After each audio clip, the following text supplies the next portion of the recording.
Once again, please switch off your mobile phones, put it on silent, don't answer the phone inside the venue, and don't talk among yourselves, please.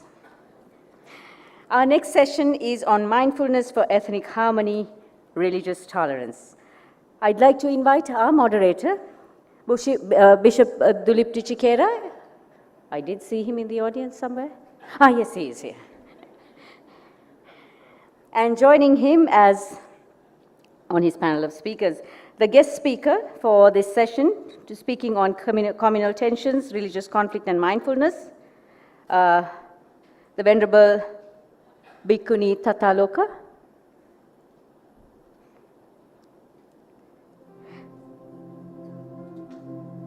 We'd also like to invite Swamiji Darshan. I think that was his title, really. Communal Tensions, Religious Conflict, and Mindfulness is Swamiji Darshan's address, or it may change. We do have a video from Venerable Sangarakkhita, and he will speak on his experiences, mindfulness in conflict, chaos, and confusion. And we'd like to invite Mrs. Jezima Ismail,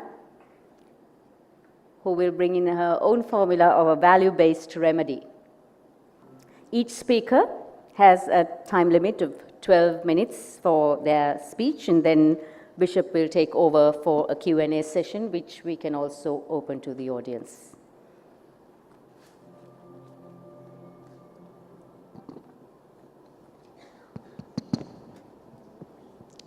Thank you.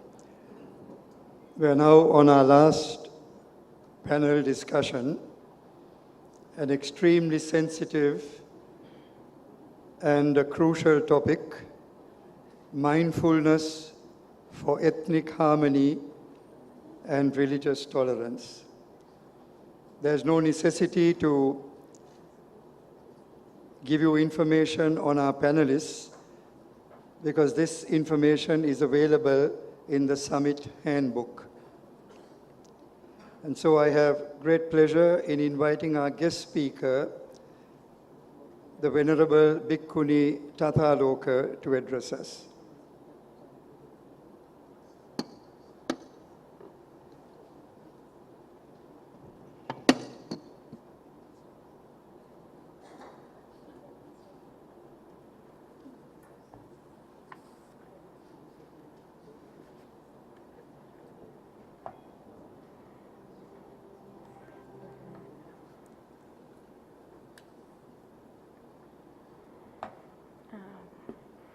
This is going to be my last chance to see you, as I have to change glasses. So, my metta to everyone.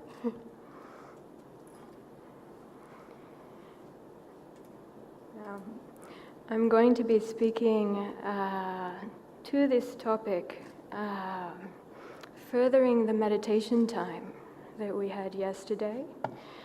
So for those who've asked me about that meditation time at this time yesterday, we'll be looking into it a little bit more deeply and then applying the training that's there in mindfulness that I was speaking about to this extremely, vitally, even mortally important topic.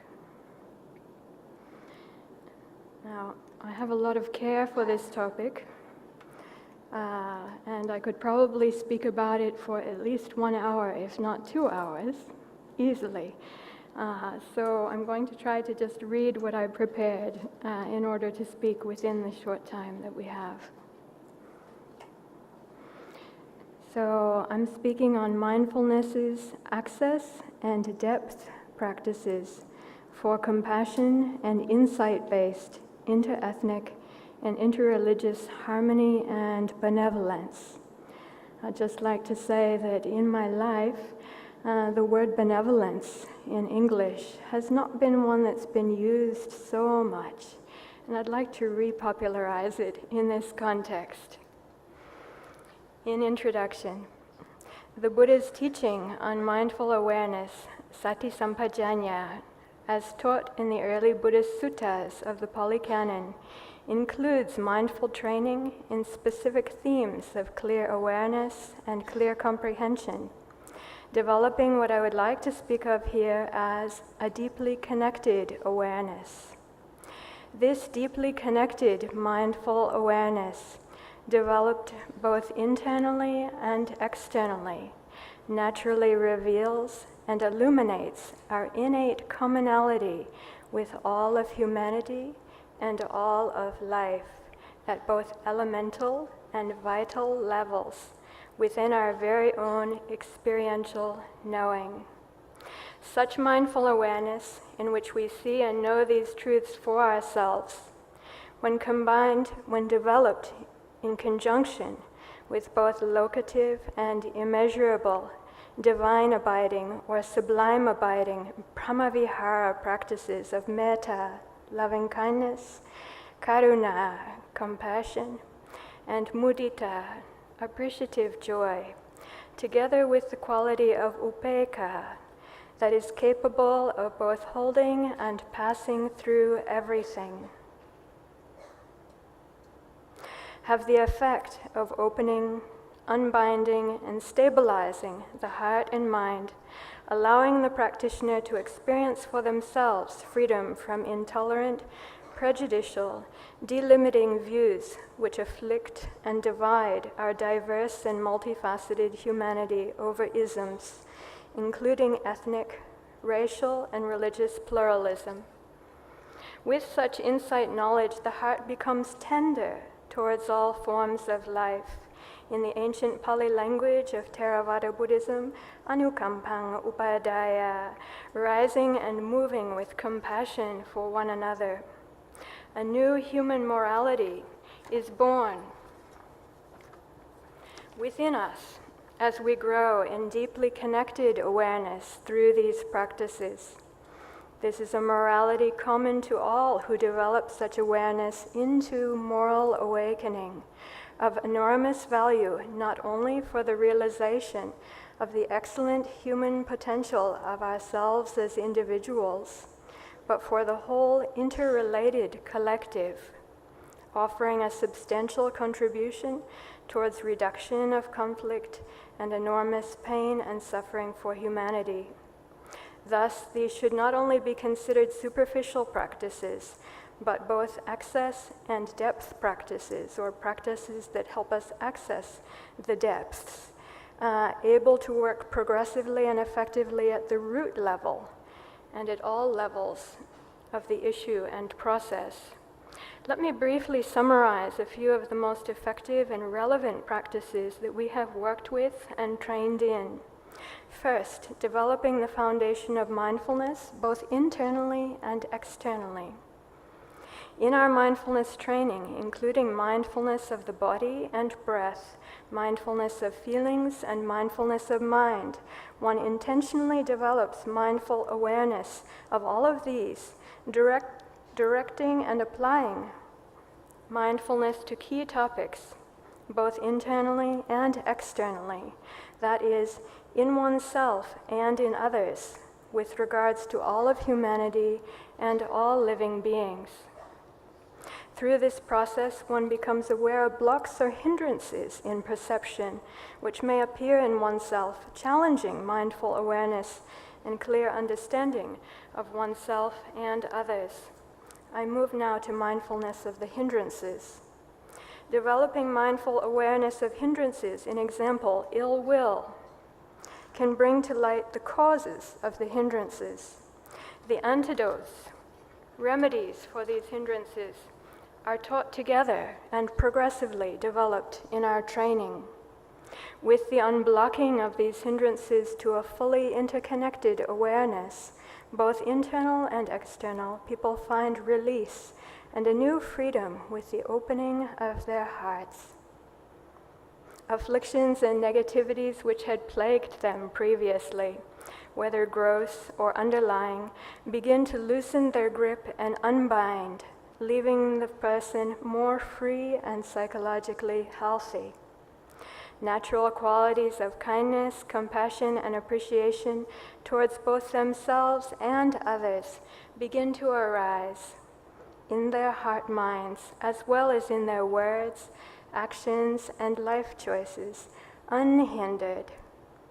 Tendencies towards self-harming and other harming are reduced and eliminated. These shifts can be seen both in oneself and in others who are undergoing the training. We intentionally turn our minds and hearts towards seeing and knowing how others are experiencing the hindrances. With compassion and understanding, the hindrances are seen just as hindrances, as impermanent, as suffering, not as self. Arising and ceasing according to conditions. This is a basis for interpersonal, intercultural, interethnic, and interreligious understanding and compassion. Next, mindfulness of elemental properties. This was the meditation yesterday. With mindfulness of the body, one turns mindful attention to the great elemental properties of earth, of hardness, solidity, the earth element, internally and externally, both in one's own body and also in the world, as well as in the bodies of all other living beings, including all other human beings.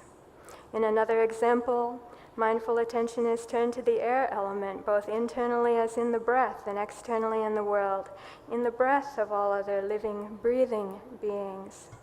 Here, a deeply connected awareness develops, where the practitioner sees the interchangeability and the interrelatedness of all the great elemental properties internally and externally.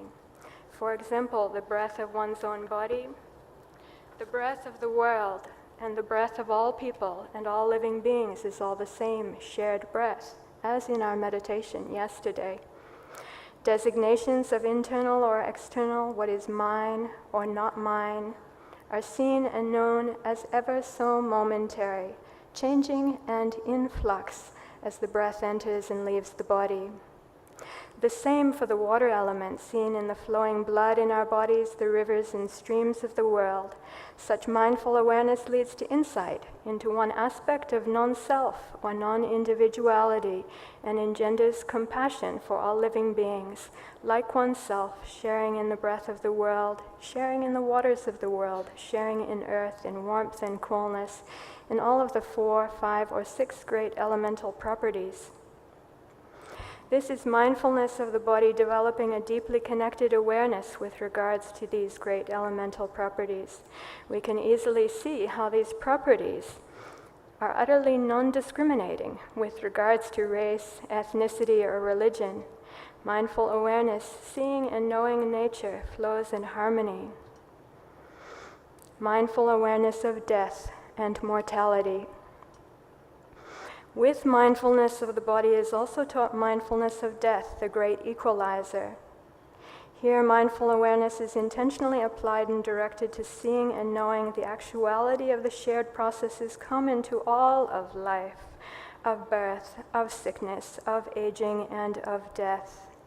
Having a basis of mindful awareness through seeing the rising and falling of the breath, the ongoing change and impermanence of the body, the continual transformation and non-identity of the great elemental properties, one's attention is then turned to the common processes of birth, the ways that all forms of life emerge, the ways that all humans come to life, the commonality of being born from the womb, the common qualities of healthy humans' hearts towards love of their offspring, the common processes, both joys and pains, of growth, of environmental conditioning, of sickness and injury, and of the pervasiveness of aging.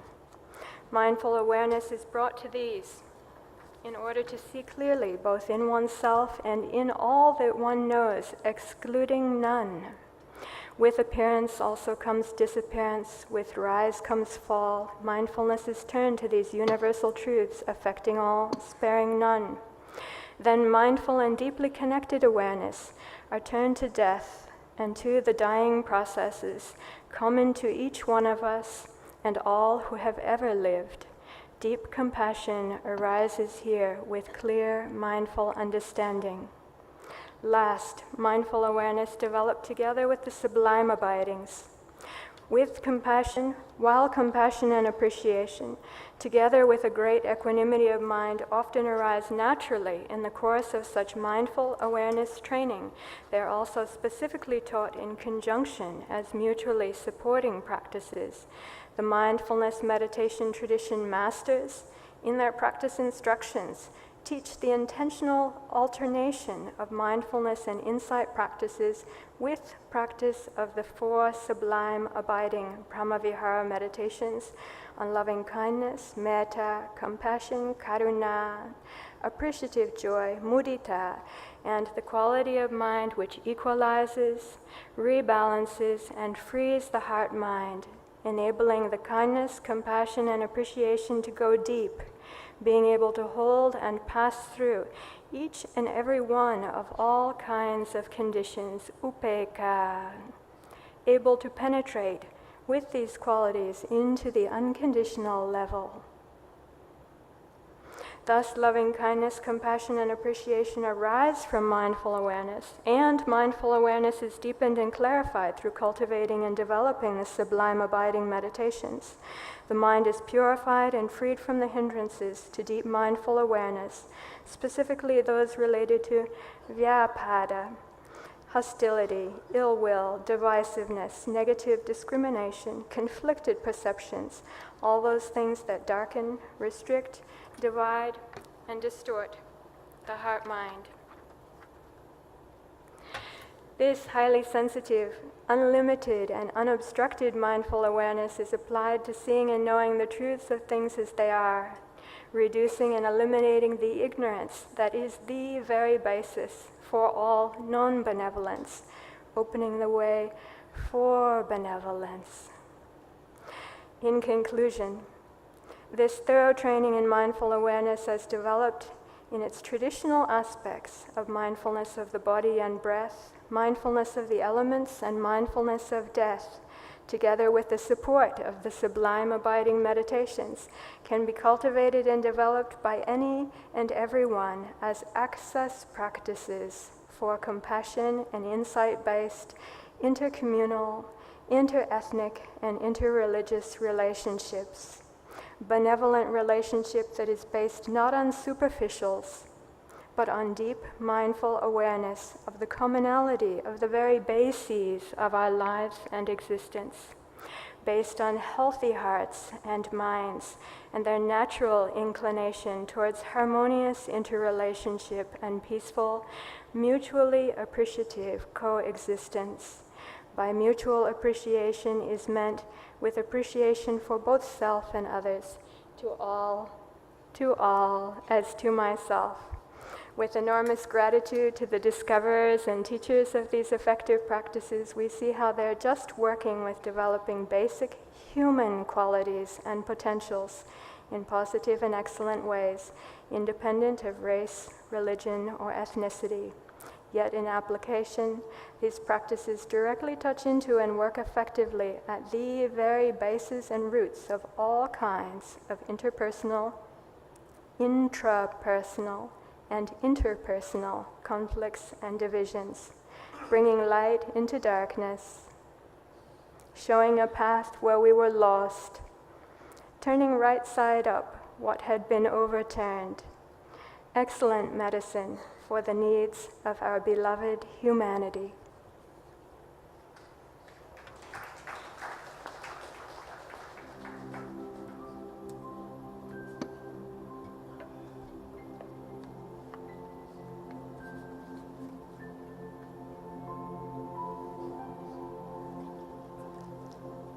We thank Bhikkhuni Tathaloka for that very scholarly and intense presentation, highlighting the primary qualities of teaching according to the Buddha, which prepare and equip us for ethnic harmony and religious tolerance. We now have a presentation on the big screen where the Venerable Sangarakkhita will address us.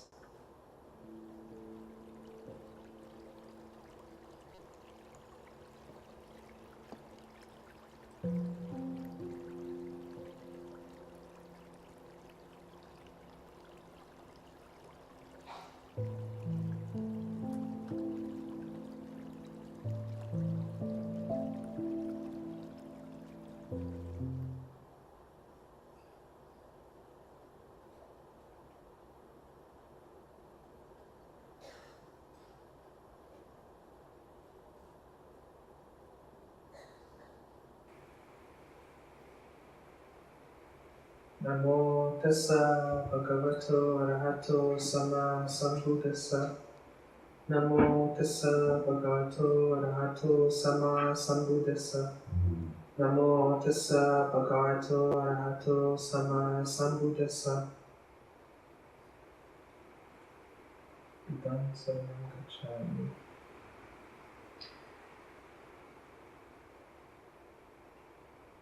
My name is Bhikkhu Sangarakkhita. I am from Rwanda. Rwanda is a small country in the middle of Africa. In 1994, the country has known the most tragic moments because there was a civil war which killed more than 800,000 people. I was 13 when this happened, and I lost most of my family members. After the genocide, I was an angry young boy, lost, and I decided to enroll myself in karate classes because I wanted to take revenge. In the practice of karate, I discovered something that I had not expected. Every time before the practice of karate, we could do a seated meditation called Zazen, where we could focus on breath, breathing in and breathing out.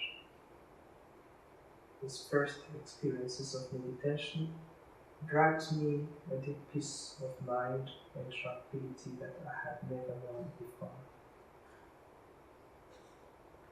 Later, when I went to university, I discovered the Sati Sutta, and I began to practice mindfulness in the earnest. I focused mainly on the mindfulness of feelings, Vedana Pasala.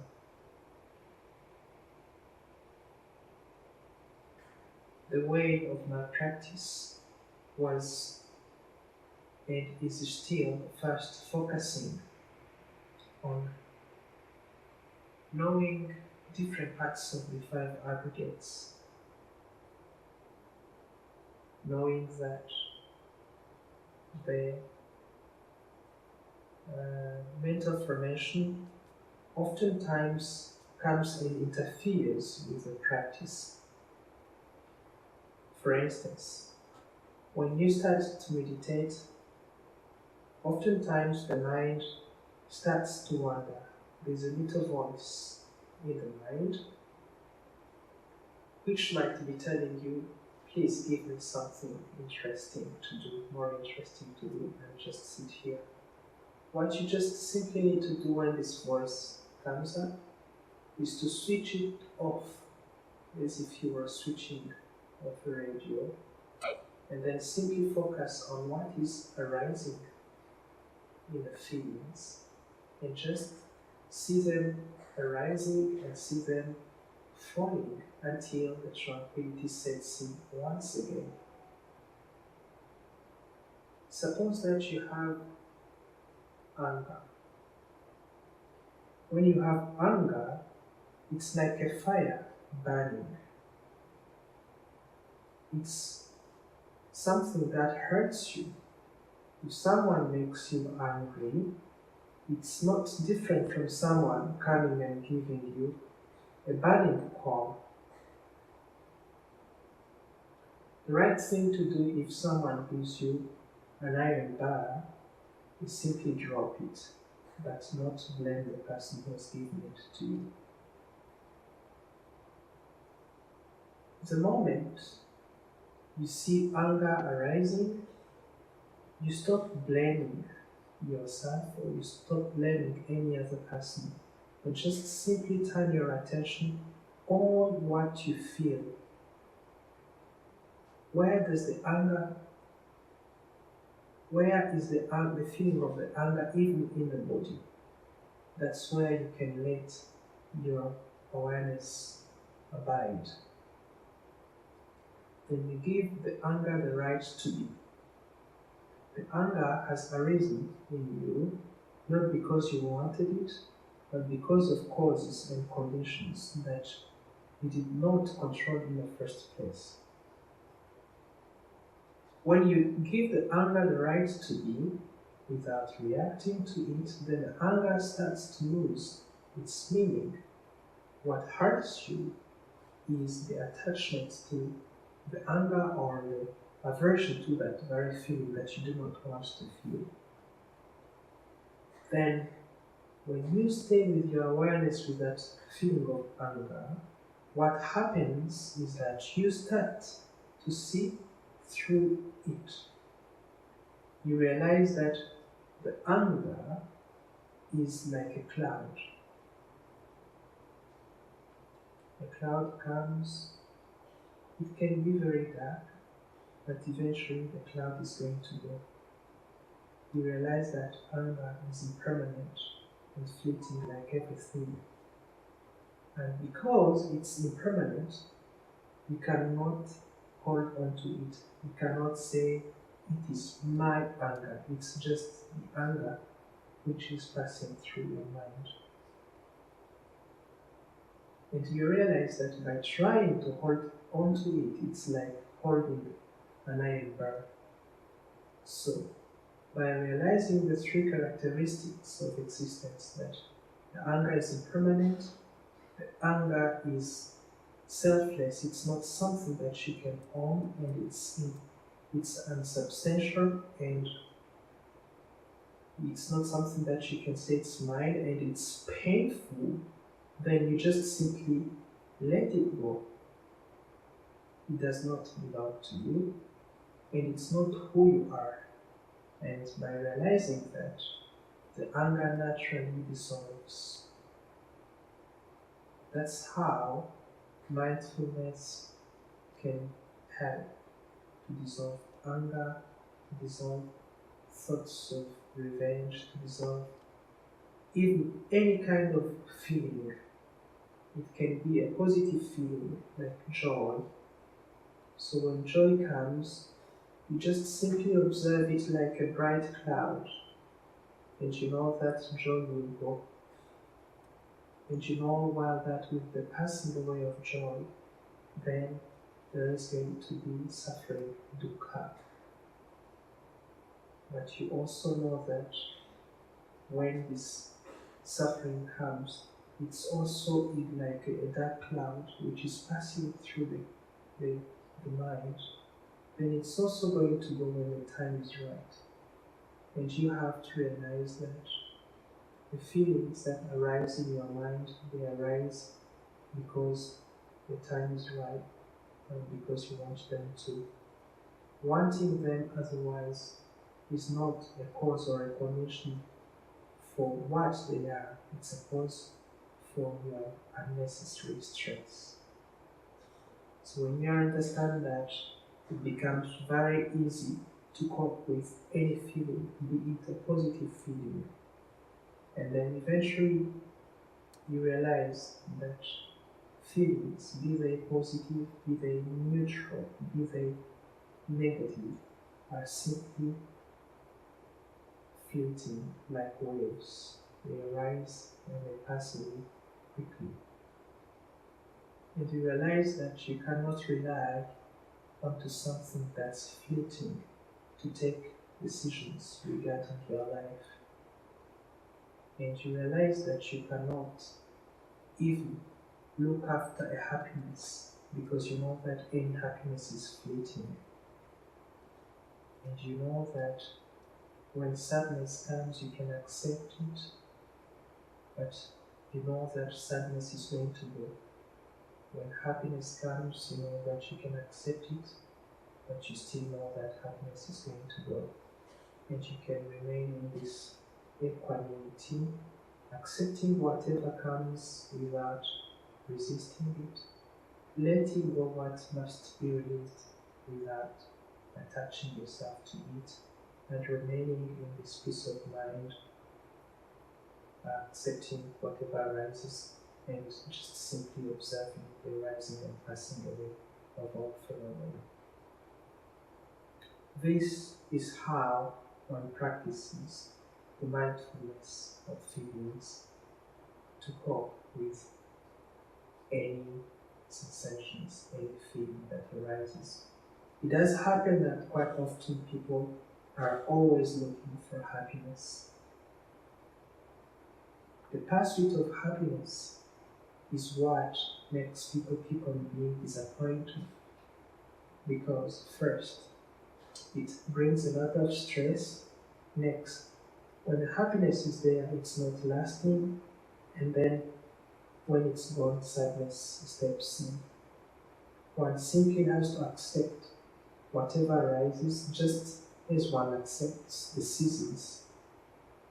We know that there's summer, and there's spring, there's a winter, and autumn, but we don't resist them. We just simply let them come and we let them go when the time is right.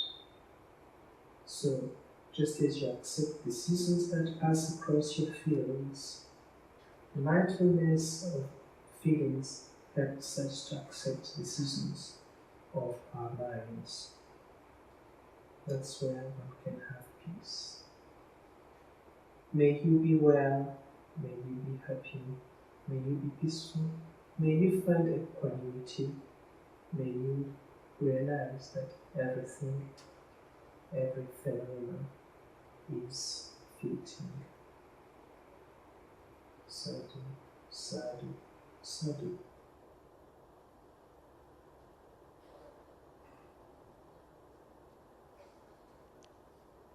That was an extremely touching presentation on the importance of impermanence and its impact on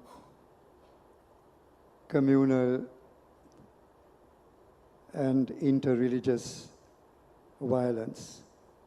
The Venerable Sangarakkhita's background is from Rwanda, where they've had horrendous communal violence, and that makes his words all the more perceptive.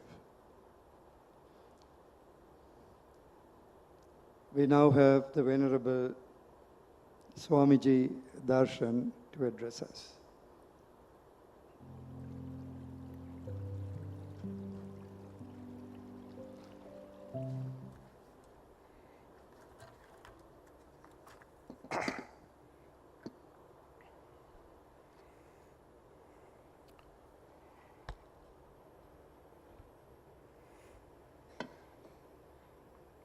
Venerable and respectful members of Sangha and the clergy from the fellow faiths and friends in mindfulness. Namaste. That is, I worship you, because I see the same divinity which is within me in you too as well. Now,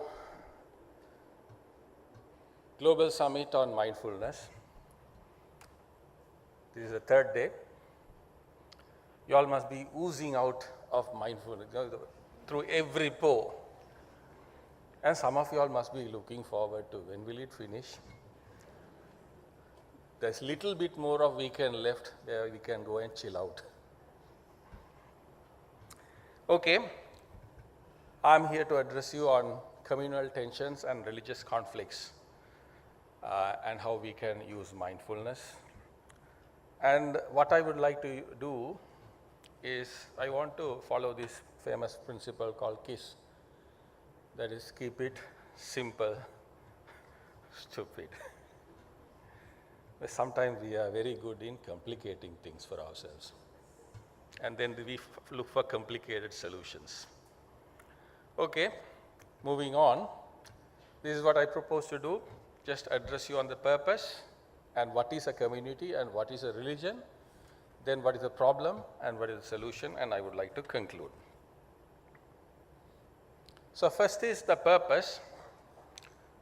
So now this one, interestingly, We know the solution, but now we have to know what is the question. We know the solution, now we have to define the problem. What is the solution? Mindfulness. Now we have to figure out how we can use this mindfulness, how mindfulness is going to be key to these communal tensions and religious conflicts. So in simple, that is it. So let's try to move on to understand. First is, the understanding is more important of any problem. First we have to understand the problem. So first we have to understand what is the purpose of a community. So a community is meant for bringing a sense of togetherness. Why do you want to bring people together? Because there is security in it. That makes common sense. Actually, what I am going to talk to you is about common sense. But by the way, common sense is not very common. So every now and then people have to come and speak, and we have to listen, and we have to say yes. So the purpose of community is to bring this sense of togetherness, so that because man can be a dangerous animal. Left as individuals, they can be very dangerous. So the community is to give you that feeling of oneness, so that you will work together and you will live together, assist each other, and reap the benefits of being togetherness, and to connect people.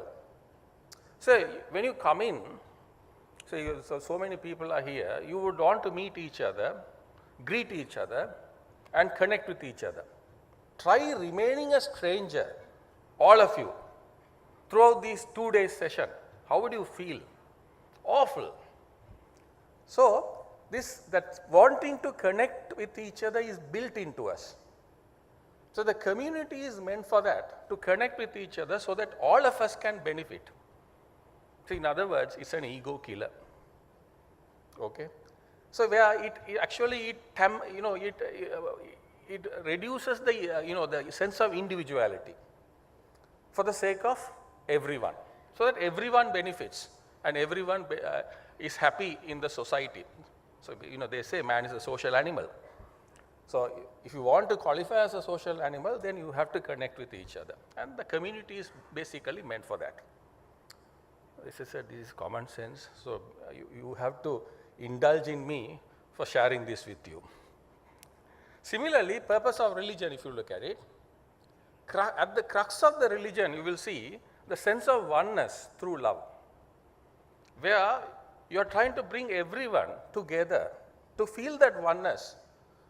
So through love. But the whole idea is you feel different when you look at the external things, the body, your feelings, your knowledge. Based on that, you can see differences. But all the religions talk about the inner core of you is what? One. So to bring you to that, to make you transcend your body and lift you up to that higher divinity is the purpose of religion. So through that, peace also can be attained in the society. So as a result, same as community, here also the religion is meant to kill the ego, reduce the sense of individuality. So this is the purpose of what you call community and religion. So then the next question is, then what is the problem?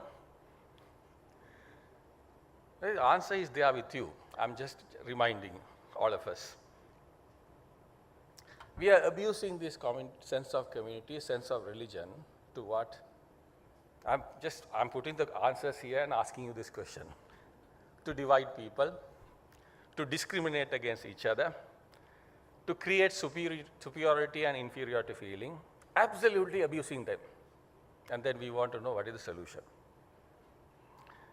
Create hatred among people, to boost ego, my religion, my community, and also, if possible, subdue the other communities, subdue other religions, and if possible, eliminate them also. So this is actually, it doesn't make any sense. What is this community and religion is meant for, and what is it we are using it for, doesn't make any sense. Herein lies the problem. Sometimes when you understand the problem itself, the problem is solved. hopefully. So let's move on. What is the solution? There is the thing called external solution. I assure you it will not work. The legal, the political, economical, all these solutions are the equal opportunities. People talk about all of this.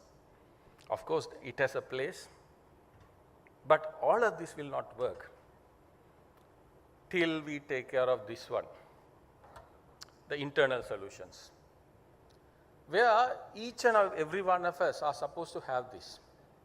The self-control, self-discipline, righteousness, love, compassion. These are inner qualities, inner values which we should have, without which the external solutions will never work.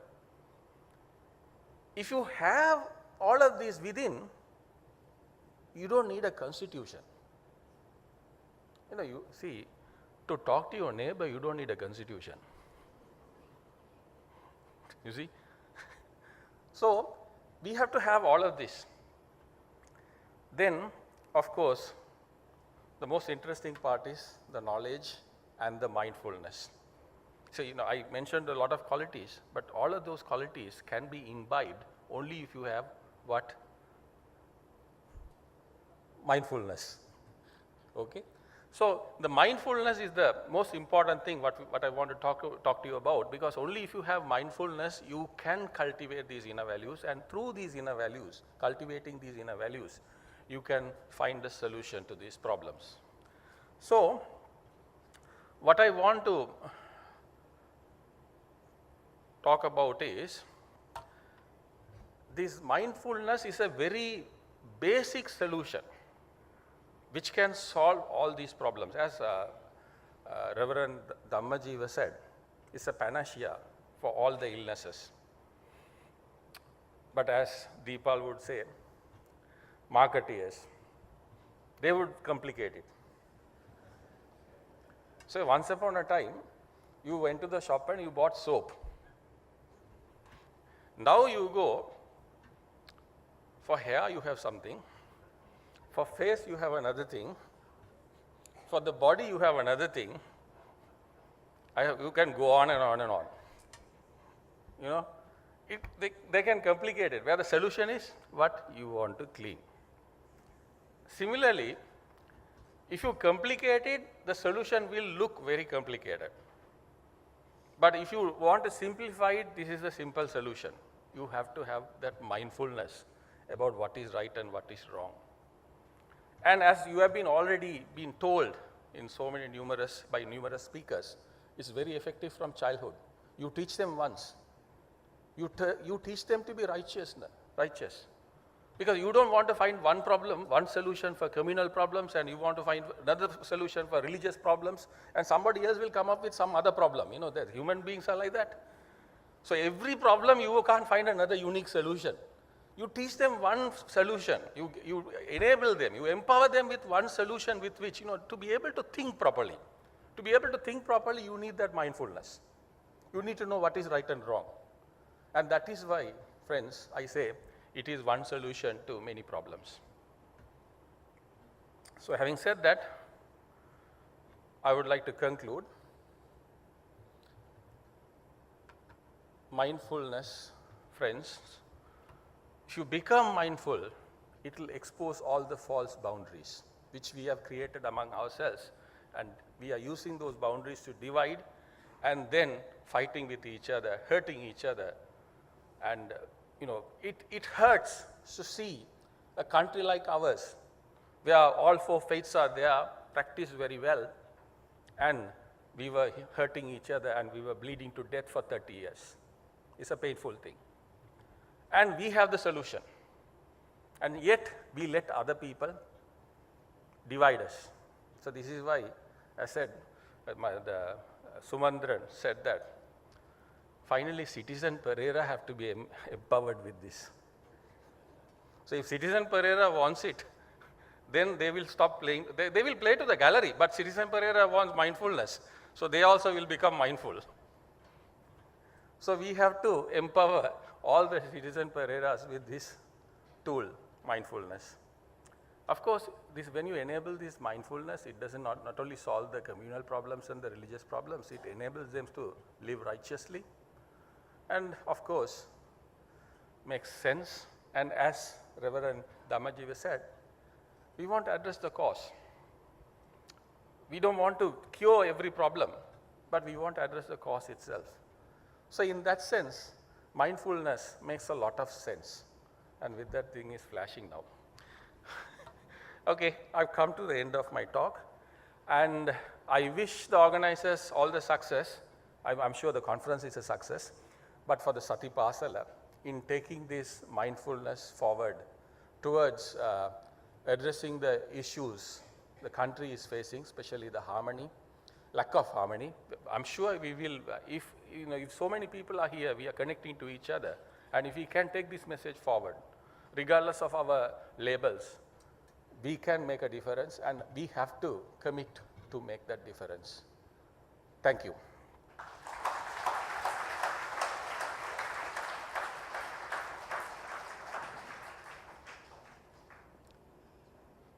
Thank you very much, Swamiji. Very simple, very direct, full of common sense. Get the human right, and everything else falls into place. We now have Mrs. Jezima Ismail to address us on a value-based remedy.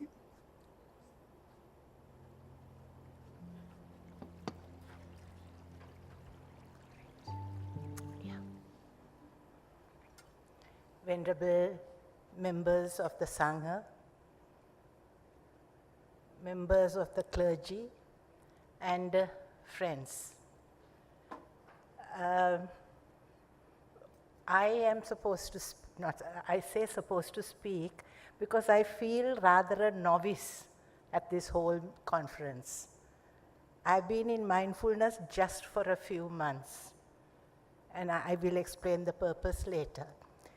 But I was rather reluctant to face the audience and speak today, but I came because of the fact that I was here the last 2 days, and I found a kind of an ethos which was warm, empathetic, and it encouraged me and said, okay, you're a novice, you're an infant, go and speak. But what a contradiction, novice and infant in mindfulness, but coming up the steps you would have noticed, I needed help. So that is age plus my infancy. I thought 12 minutes was a long time, but when I was watching the board, it was a very short time. And I thought I'll divide it into 4 minutes, 4 minutes, 4 minutes. You'll have to excuse me because I want to talk about my personal encounter with mindfulness first. Please pardon me. Why I came into mindfulness. I have had a traumatic time for 4 years, and I was overwhelmed with sorrow. And I was wondering, how do I get on with life? I know I had this lifeline, my unswerving faith in the divine. It was there, but how could I give it a kind of vibrance? How could I get it more attached to me? And I was wondering, and very good friends of mine led me to yoga, and then to meditation. And then Tara came on the scene. And then the mindfulness naturally opened up with you can see the energetic Tara seems to be mindfulness, almost symbolic of it. So,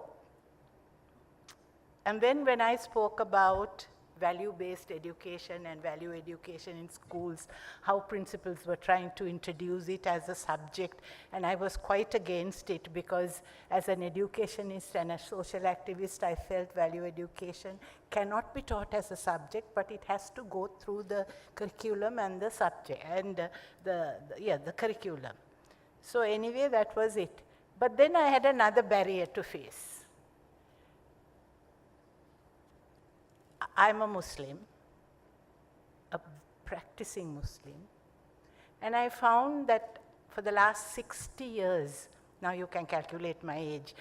For the last 60 years, I have been working with national women, men, interfaith groups, intrafaith groups, in the rural sector, urban sector.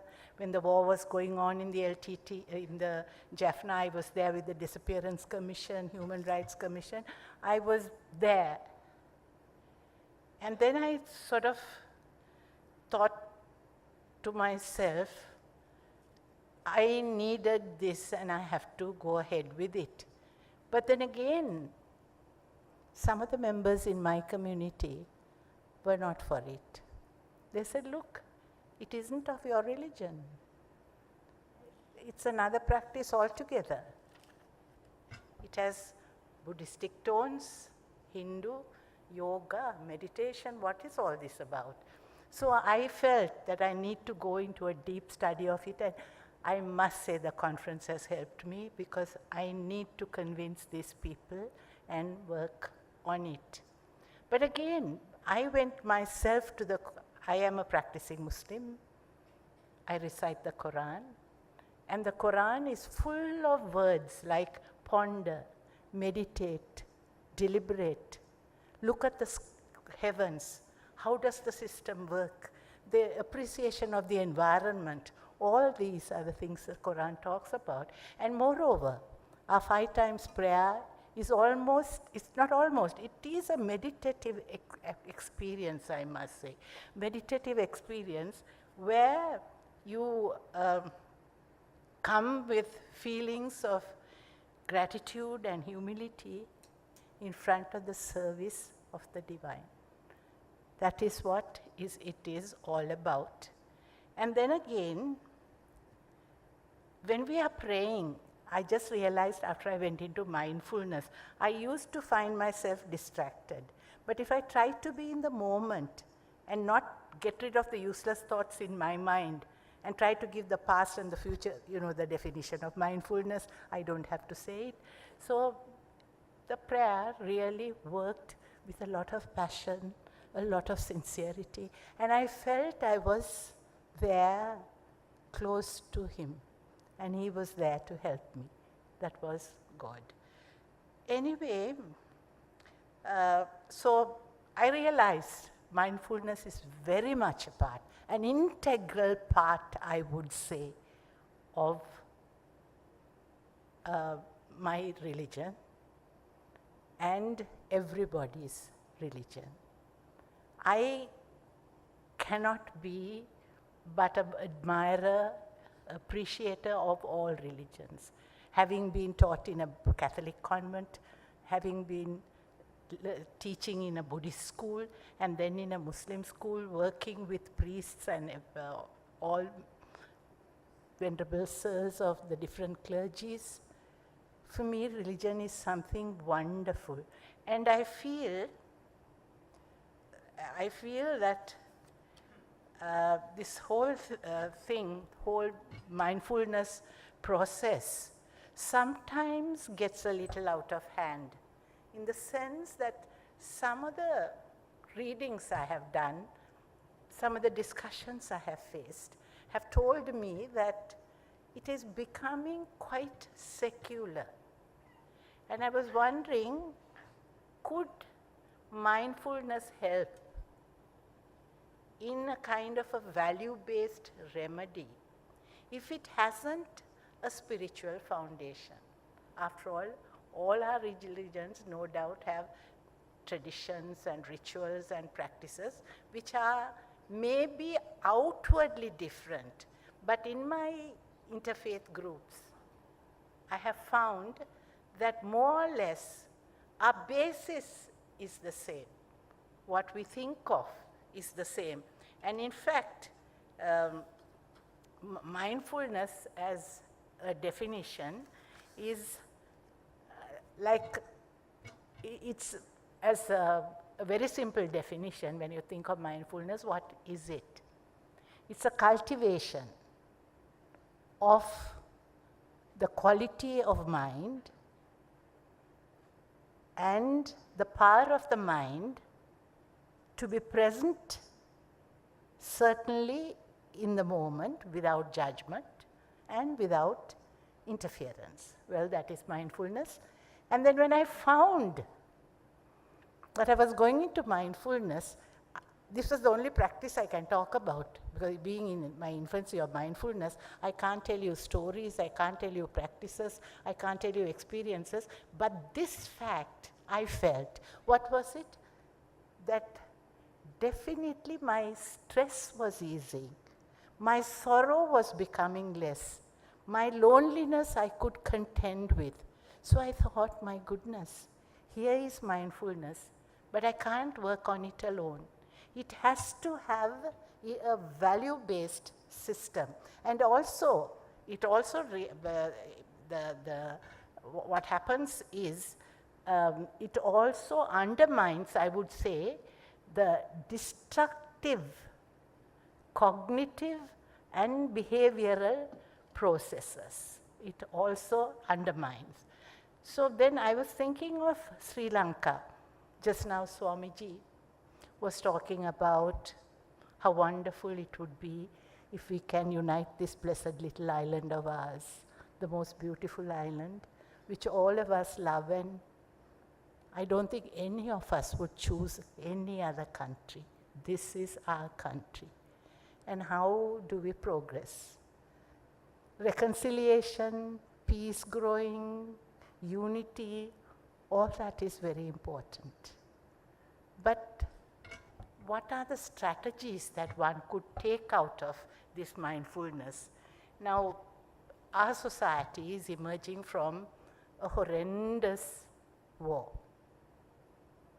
Peace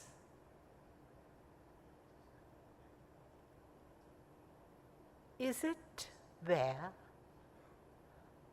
Are we planting the seeds that the way you're going to plant, you're planting the seeds of mindfulness? For instance, a very simple fact, like I feel that societies emerging from this civil war should pay special attention. One salient factor that strikes me is the history of the country. The history, especially the contested narratives of the past and their false complexities, and how could we embrace a preferred future? So that when you use mindfulness, especially in the classrooms, where your subjects like history and civics are concerned, the children could be educated in that way. So this is something that we should really think about. Now, when you talk of, my goodness, this red thing moves very fast. That's why I'm trying to look at all the faces, because I love the expression on your faces. But then I look at this, and this thing has moved before I have even moved a little. But anyway, very important. Now, this is very important. I have to tell this to you. A very important feature of mindfulness is that true mindfulness, this is what I totally believe in, is inextricably embedded in the notion of wholesomeness. Just as a tree, if it is removed from a forest, it becomes only lumber. So, if mindfulness is removed from these sort of wholesomeness, co-arising factors, what will it become?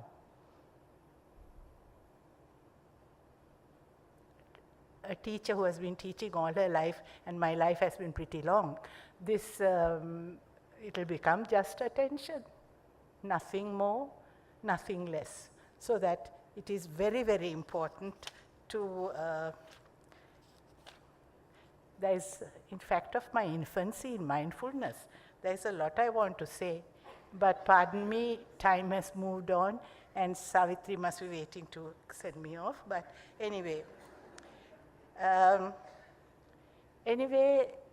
Mindfulness has to be used as a value-based remedy, especially in the context of today, whether it is in the diplomatic circle, parliamentary circle, or even poor old citizen Pereira, which is also myself. All of us are in that same old state.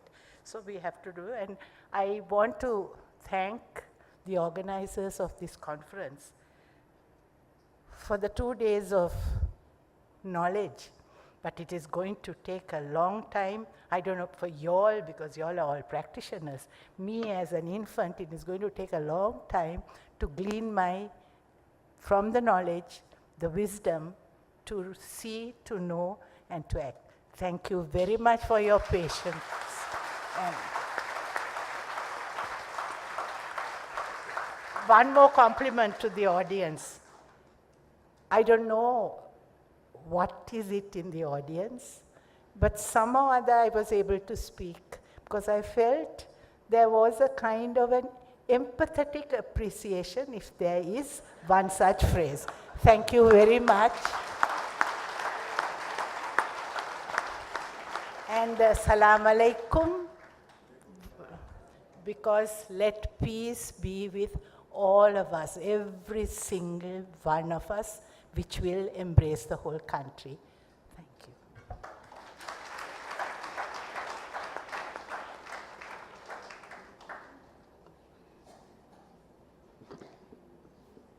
One has to be on the stage to understand what Jezima meant when she talked about this red flashing thing. It can be quite intimidating, but it is absolutely necessary.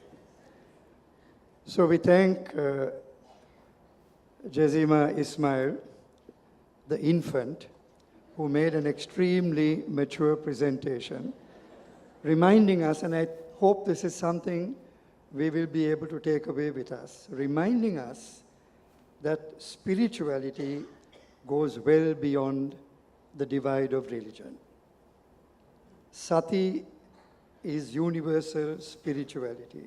And this is why all human beings, people of religion, people of ideology, people of belief, can benefit from the gift of Sati. I am now looking at the red thing, and it tells us we have 12 minutes for questions. If you're brief with the question, then we can be more democratic and take more questions.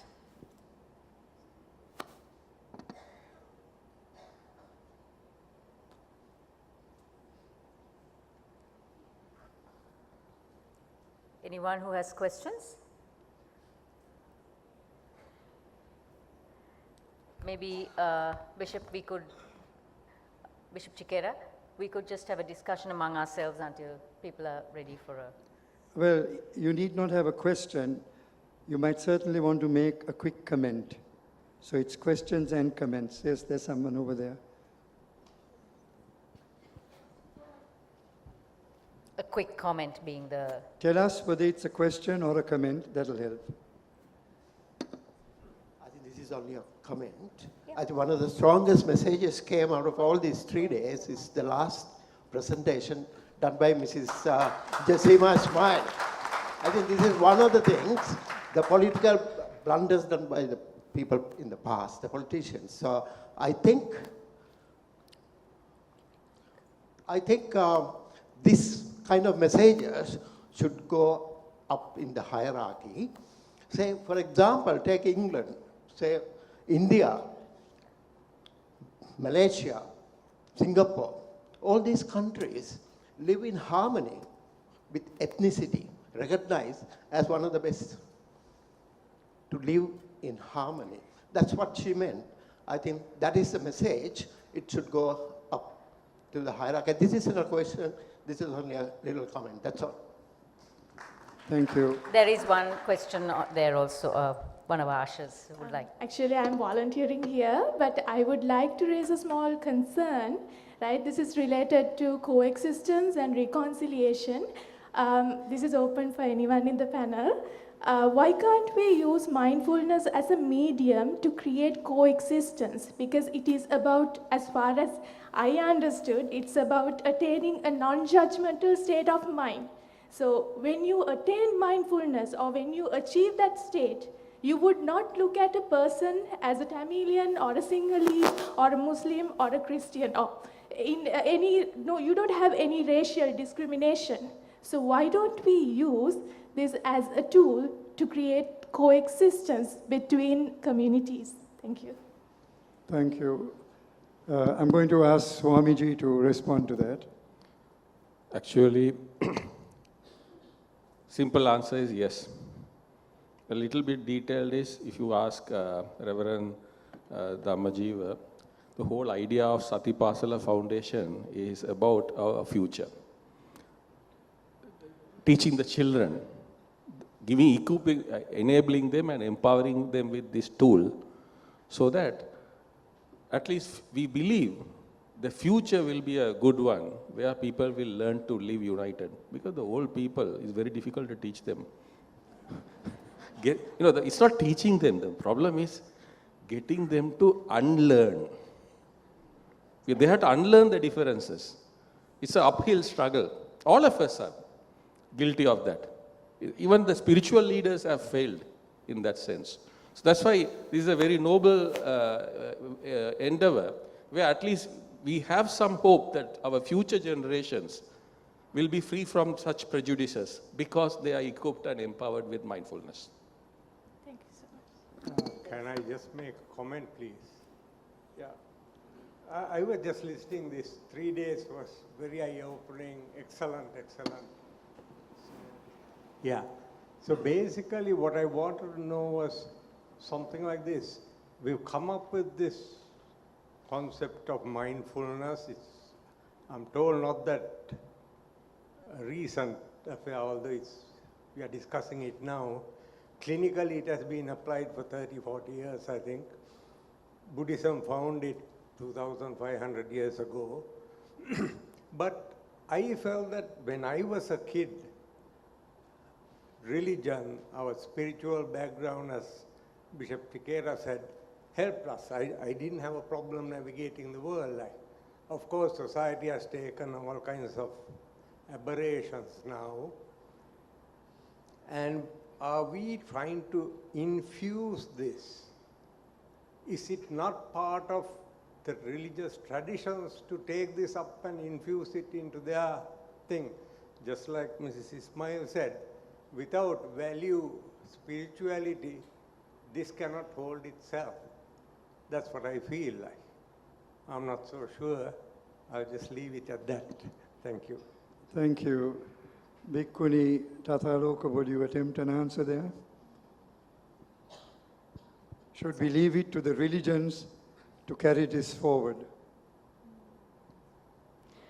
Well, I think about the Buddha's own words that, when he was asked to summarize his teaching in a very simple way, and he said that all that he taught was suffering and the end of suffering. If I look at the Buddha's example of wandering barefoot throughout, 16 great countries that are now part of India, and meeting with the people, he didn't wait for them to become Buddhist. He didn't even require them to become Buddhist to speak with them and to share with them what he had learned, what he had discovered that was helpful and valuable for them. He met them just exactly where they were at in their lives, all different levels of society, different genders, different ages, and from different religious backgrounds. So if I look at the Buddha as an example in this regard, then I don't think that we necessarily need to have so many requirements before.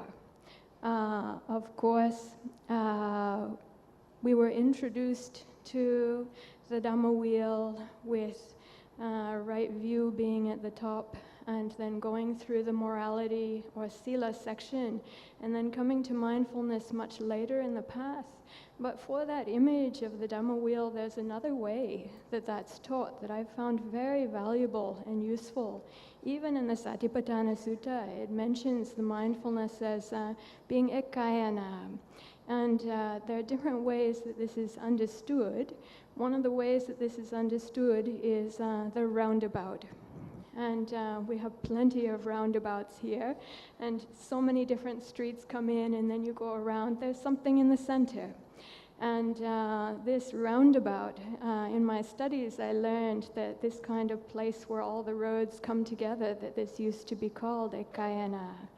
And in terms of the wheel and the Noble Eightfold Path, there's a way that it's also presented where the mindfulness is like right in the center, like the hub of the wheel, which means that every single other factor in the morality and ethics group, and then also in the meditation group, and also in the wisdom group, they all are centered in and connected to the mindfulness right there at the hub.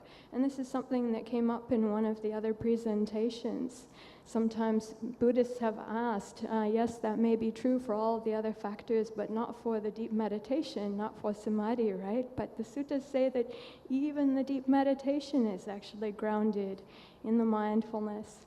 So my answer would be that I don't think we need to have so many requirements. If my talk was too scholarly, I apologize. It was just about the training that we've had, and one of my main points is that the practice of the mindfulness itself brings out, it touches into and brings forth a morality in us. And when we see how it works, that brings forth an experientially based faith and confidence in us. Just in that, what we've seen and what we've known and what we've understood. So I wouldn't say that we necessarily need to have so many requirements, but of course, in terms of Buddhism, the Noble Eightfold Path, all the path factors do work together. They do all support one another, but mindfulness is right at the core. It's right at the heart. Thank you. We may have time for just one more, please. Yes, sir. I stood up to make a comment. Mindfulness that we are discussing here is very superficial. Mindfulness in Buddhism is very deep, and it goes up to insight meditation. Considering the different people that we have here in our country, the different communities, respecting them, I think we can stop at the superficial. The religions will look after the rest. Right? If you are a Buddhist, we can go into the depth. But for the school children, we can stay at the surface and look after that. I think that will solve the problem. So there won't be a problem as such, right? So we can do it, I mean, for the schools, it can be the level that you're talking about, but in the religion, you can go into the depth. Thank you. Thank you. The red thing gives us time for one more question. Yes, please.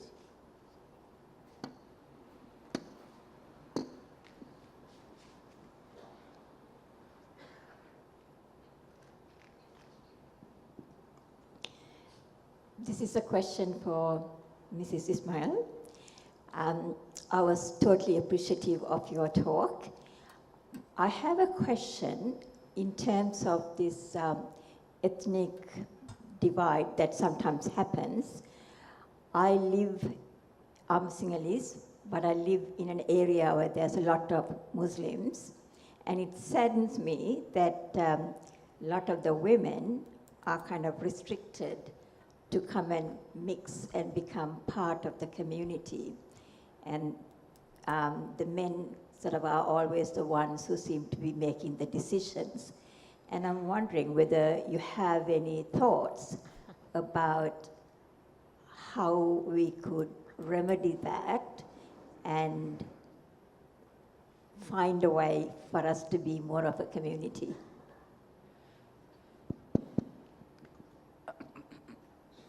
That is really not an Islamic restriction. That's what you call patriarchy. That's wonderful. I gave her a minute and she finished it in a few seconds, and we are now on time. Thank you. Thank you all very much, and thank you very especially the three members of the panel. I think this has been fairly fulfilling. Can I call on Udaya Disanaika to make these presentations, please?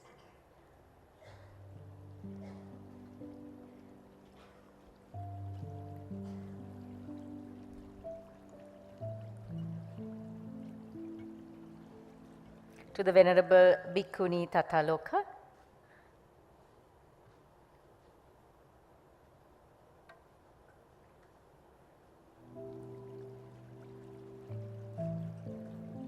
To Mrs. Jezima Ismail.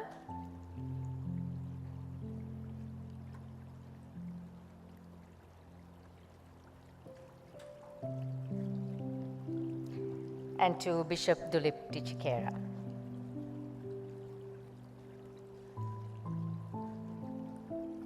Thank you very much, Mr. Dissanayake. And thank you to our panel. It was an amazing conclusion to an amazing summit, I would believe. Diverse subjects discussed, and this, I think, gave it that final icing on the cake. Thank you very much, Bishop Duleep, Swamiji Darshan, Mrs. Jezima Ismail, and Venerable Bhikkhuni Tathaloka.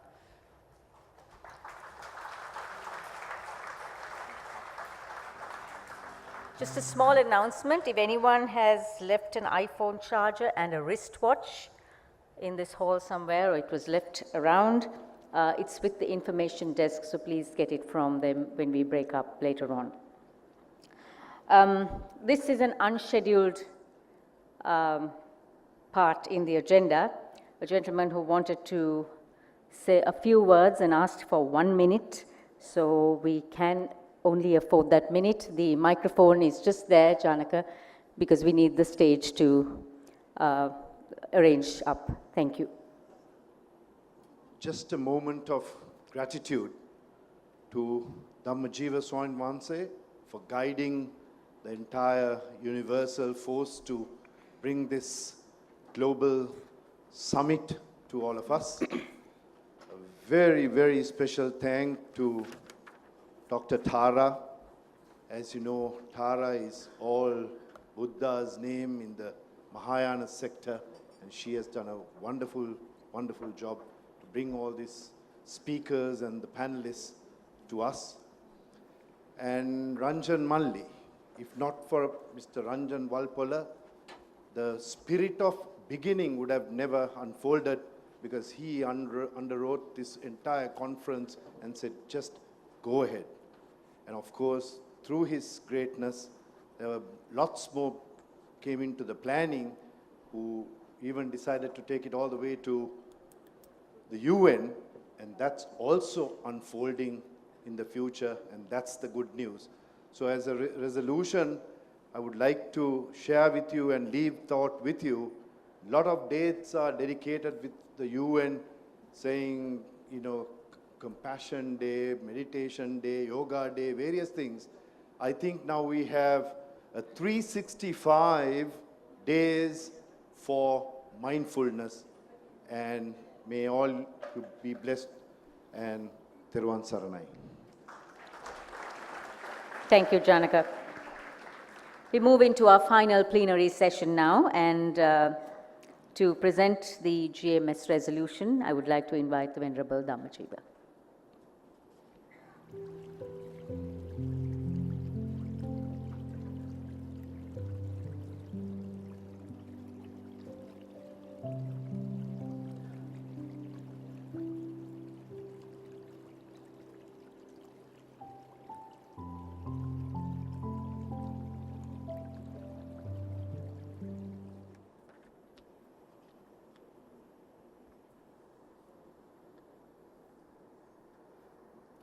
Dear Venerable Sangha, dear clergy, and the mindful friends, when I'm listening and participating in the last plenary session, I feel like my first going to Nilambe at around 1977.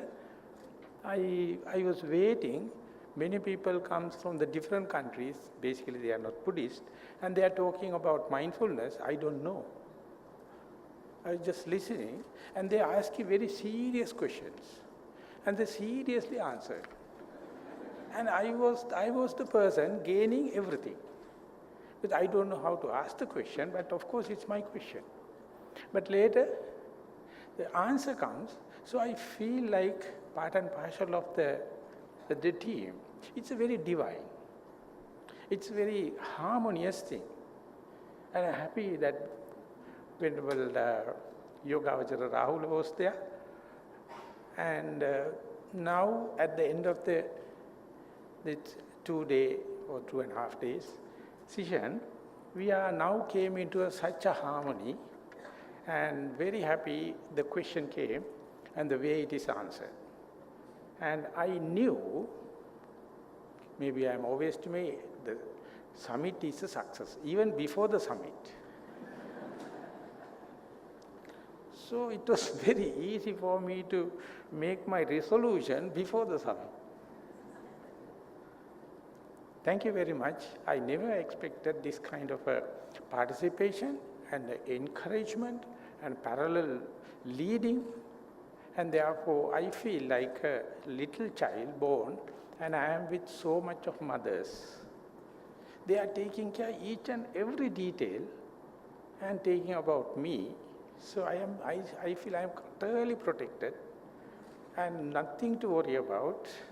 And I know what I am going to say also will be a success without any much of a doubt. So anyway, I will present it to fulfilling the tradition of a conference.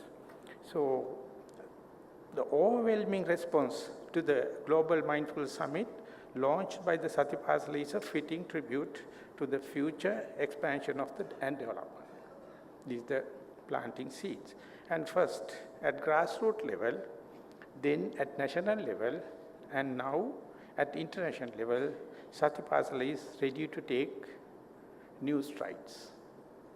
Today, we hear an almost unanimous voice, loud and clear, for this need. So can mindfulness be the answers to so many of social problems that young people as well as all face as a nation and globally? I have my full confidence, so I present this as a question. So to the government, we would like to propose to working towards a mindful Sri Lanka or mindful motherland.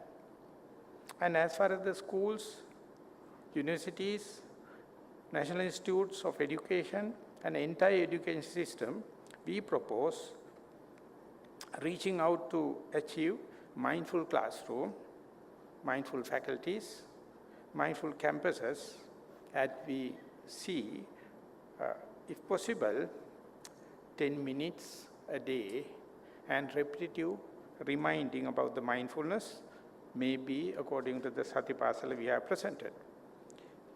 As far as the health sector is concerned, doctors, nurses, and elite health personnel, we encourage mindful health care or well-being, we can say, under the proverb of the prevention is better than cure in the health sector. To the law enforcement officers, the legal infantry, the judiciary, and the prison, the mindful for justice and the non-judgmental way and non-coercive, non-reactional way, correcting or correction is better than punishing. Now it has already started, so we can take that in a mindful manner to this law enforcement areas. To everyone who yearns for peace, united and harmonious relationship of irrespective of ethnic, religious divides, we propose, just like in the last plenary session, mindfulness for harmony. That I proposed once, mindful family. So I just wanted to have families on the earth with the parents. When the parents and the children, they are aware of mindfulness, even though they are not practicing whole day or full time. These families I collected once called a Forum for Mindful Family. Now I see it's much a bigger sense, the world as a mindful family. So therefore,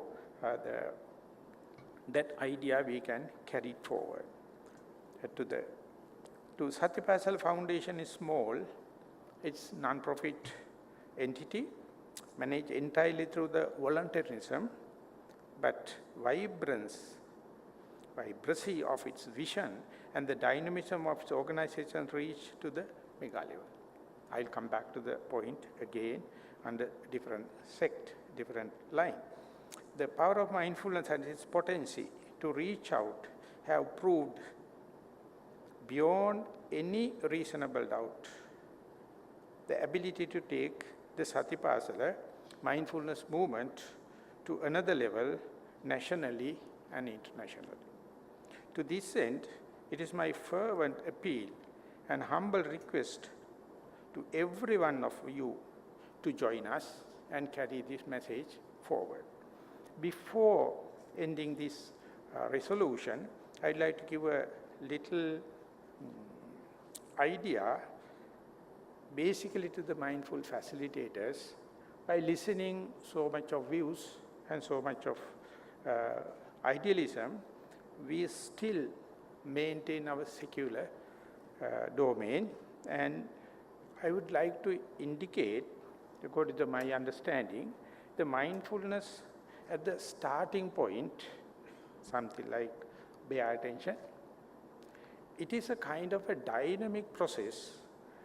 Even though it is starting in a reductionist manner or individual way, for me it is well proven that as well as and when mindfulness is growing, it is expanding. I use the term diversification, end up with the whole system, end up with the whole society. So therefore, when we are introducing, we introduce like a school subject, technical thing, in a reductionist way. For that, as Venerable Tathaloka tried to mention, need no any qualification. We can give it to any person. But whoever may be coming forward is our target group. I am repeating. To give the mindfulness, there is no basic qualification necessary. No one can interpret such an rules and regulation. Whoever may be turning is the mature person. So we are going to work with them. So therefore, we have nothing to promise anyone as far as we maintain our voluntary basis. And as when and where we give the mindfulness in a school subject or as a Sati Pasala or in a mindful camp, we are giving you the full confidence it is a panacea. It is the panacea. And when and where we are growing, as far as we give in the volunteer way, in a non-profit basis, all the facilitators must have that confidence.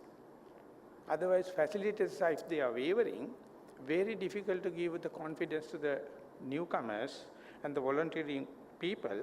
So therefore, volunteers must make sure it is their faith, their confidence, and that is what the Palita Kohana mentioned as an ambassador. If you are an ambassador, you must know what is your message. And the way you present is according to your likings and disliking, but on that we must have the consistency, and that we can compare with the business Buddhism or mindfulness-based or the multi-million company business. We have nothing to worry about, because we are doing with the total voluntarism, and we are doing with free of charge. And we are only teaching to the people, those who are volunteering. We are not going to force it. And so far, maybe for the last 24 months, we have done it with utmost success. So therefore, I am addressing to all the facilitators and the potential facilitators, please make sure whether you get the message of mindfulness and try to share it without asking any qualification, but don't try to expect so much of results. You must be contented with whoever come back, and when we are going there, I would say it is 100%. Before doing the task, the success is there. So in mindfulness class or mindfulness facilitator or in mindfulness, there is no place for the tension to arise. So therefore, today I am the happiest person I know. You everyone can feel. So I would like to thank you everyone, and this is the starting toward the international global level. Thank you very much for the participation.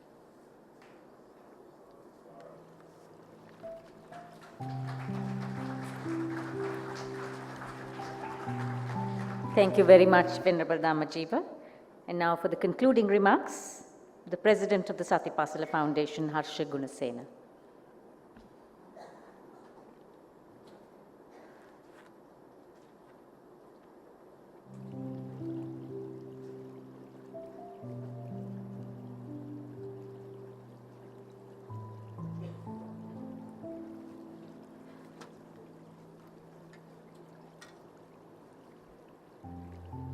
Mr. Sumandiran is not here. Unfortunately, I couldn't tell him before he leaves. He has revealed a secret about live streaming. In fact, his speech is also being live streamed. And everyone knows about his secret. Respected members of Mahasangha, respected members of the clergy, dear friends, we have come to the end of the summit. At the inauguration, Brahmachari Swamiji Darshan mentioned that we should go beyond the ethnic and religious labels. That is the method we are following. We offer spirituality minus religion. Religions, dogmas, beliefs and ideologies divide people as pursued by them, as elaborated by Swamiji. Mindfulness unites all of them. Venerable Bhikkhuni Ayya Tathaloka a while ago elaborated how mindfulness awareness enhances harmonial relationship and resolve interpersonal conflicts. Mrs. Jezima Ismail said mindfulness is an integrated part of Muslim religion. Scientific research proved that it is beneficial to all. It is there in all religions. While practicing mindfulness, they can follow their own religions and traditions of their ethnicities. My motherland. Dear friends, motherland of all of us, today is deeply divided by ethnicity and religion. We sincerely hope that mindfulness would provide a healing effect for this. As Goenkaji said, as quoted by Professor Tennakon, we should be able to convert all of them from misery to happiness, rather than converting them from one religion to another. Dr. Yasasvi Walpita said in her presentation, based on their research, by practicing mindfulness, stress of the students was reduced, and their relationship with family members and their resilience was improved. Former Bishop Reverend Duleep Chickera said at the inaugural day, I quote, "While the objective of Sati in my understanding is the cultivation of the mind towards the realization of no self and the ultimate attainment of nirvana, the echoes of Sati in the teaching of Jesus are meant to cultivate a watchful and discerning disposition towards the reign of God through an increasing detachment from the material and gradual emergence of the less self, unquote. You can get whatever you want by practicing mindfulness. This one path we can go along.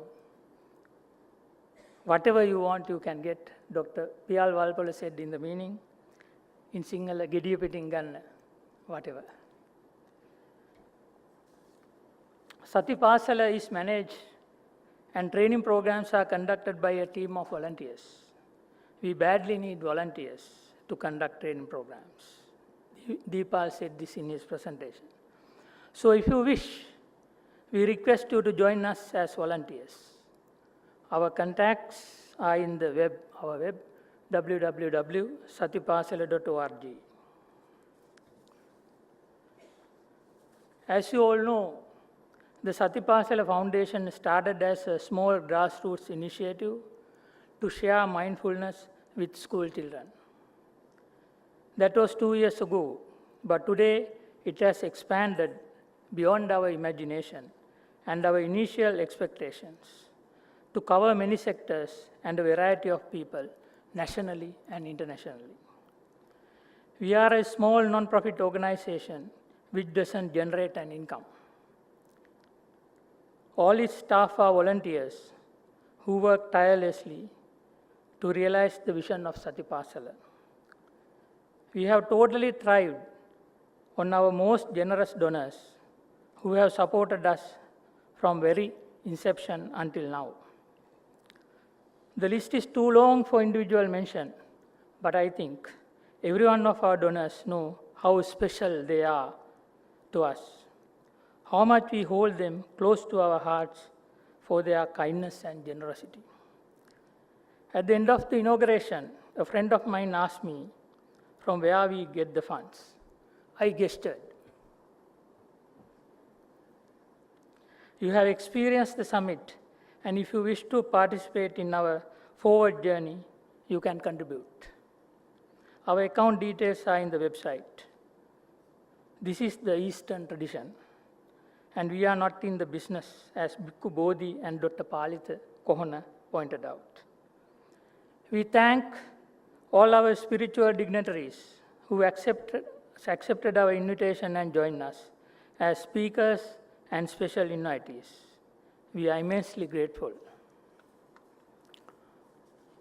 All the eminent speakers, panelists, and all those who participated in every session, we thank you most warmly. Your distinguished presence, some traveling from far away, was what made this event so special.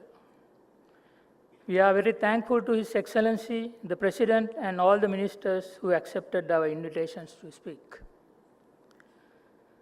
To the children from different schools, all Sati Pasala schools, who participated for many months and weeks with great enthusiasm and vigor, our heartfelt thanks.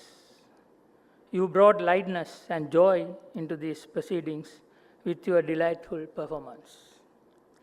To all our helpers and ushers who volunteered from all walks of life, we say a big thank you.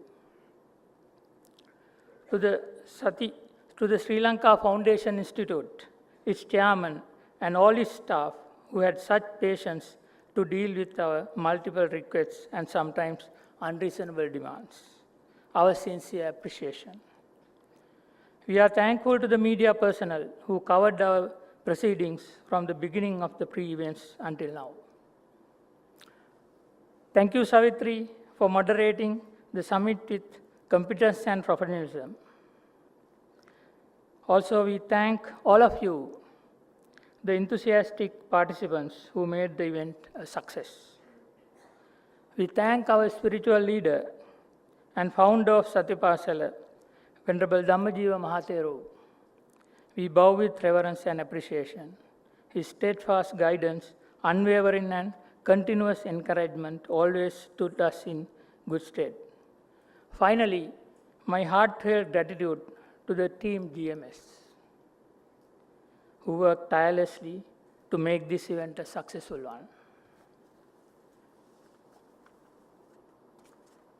Members of Mahasangha, members of clergy, dear friends, on behalf of the entire team GMS and the Sati Pasala Foundation, I can confidently say that the purpose with which we set out to organize this first mindfulness summit 9 months ago has been accomplished.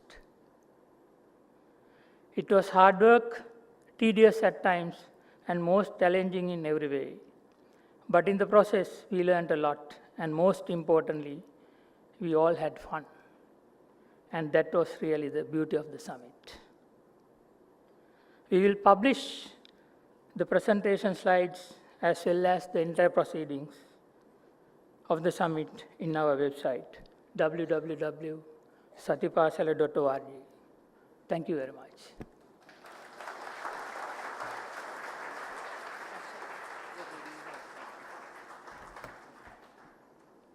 Harsha mentioned the amazing amount of work done by the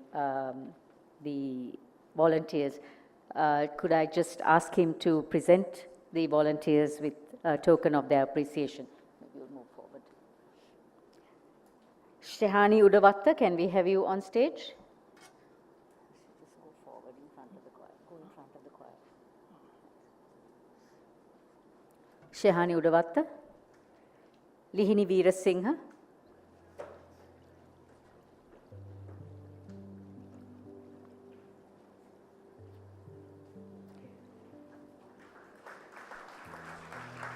Nadisha Vipulaguna. Shaneya Miriyagalla. Vidura Satischandra. Kanati Kohulangan.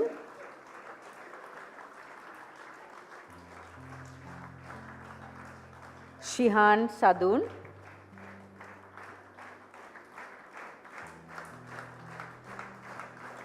Tisun Patirage.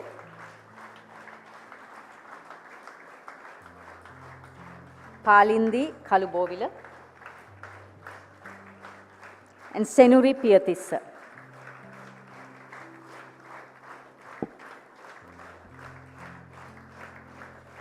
A very heartening amount of work done by the volunteers. Thank you very much for all that effort. And thank you very much to Harsha Gunasena too. Ladies and gentlemen, we have with us these young ladies who are from Visakha Vidyalaya, and they will be giving us a very fitting tribute to the end of an extremely successful summit.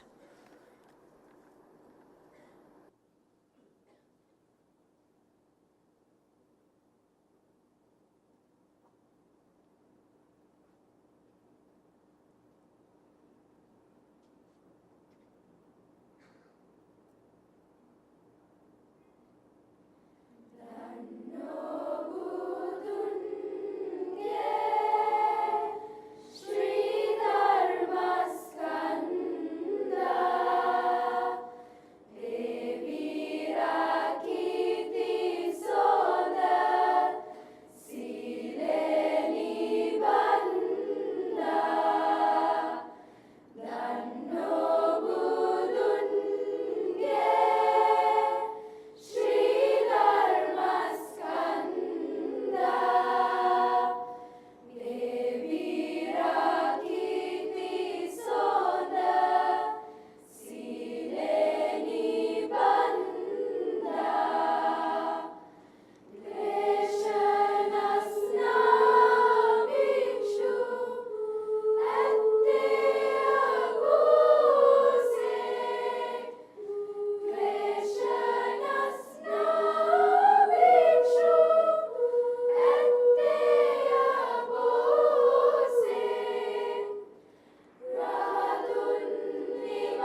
And as our final part of the program today, we would like you all to move towards the lawn, which is in front of the restaurant area.